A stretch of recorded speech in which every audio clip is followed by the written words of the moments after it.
Sarmi childe den ha sawa Bajan sun par na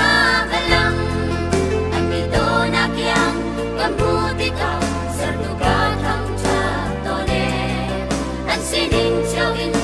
Lai ram an do dar e Oi bagan thang cha Na tua ni chin ronga An bajan tot na Abasun loy siya Pade in the ruat palno Sarmi chilkite Akut song minong vyal dehi Patasi ningin Chimni kan si chang Kang tatlaw o kacha shimlaw Asang du Walay akan ko siya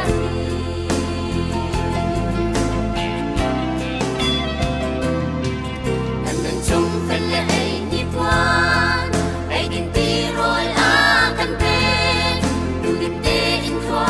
Chua akan pen Tulong asa tilawin Karaw nung nakta Papa akan pepi Isol ano tu Oy ka atwa tupe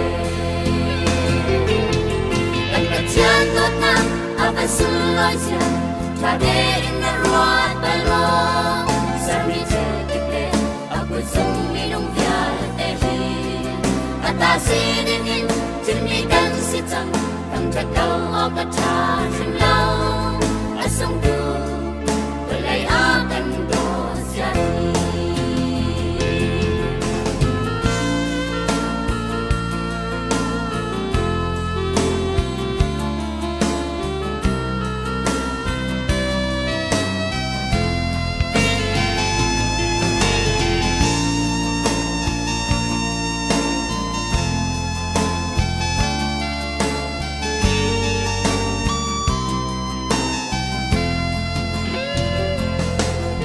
Sarmi childe chung in Ta chua rela kan cham ter Kan chinu thana Adin chil Long in asa ti lau in Kan bin lay sung sai Nak akan chap chi Kan cha phak hang tu Pachian atha tu te Kan pachian tot na Abasun loy siya Trade in the road palmo Sarmi chilkite Akut sung minong vyal dehi Atasi dingin Chimni kan sitang Kang tatlaw o kacha shimlaw Asong tu Walay akan do siya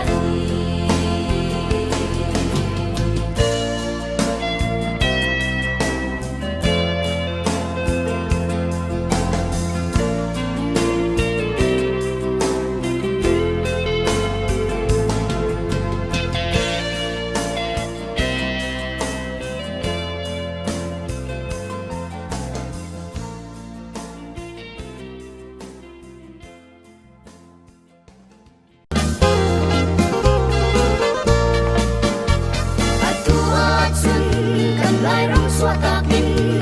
Như treo khát ni Ôn rong lấy a căn xua Như treo khát ni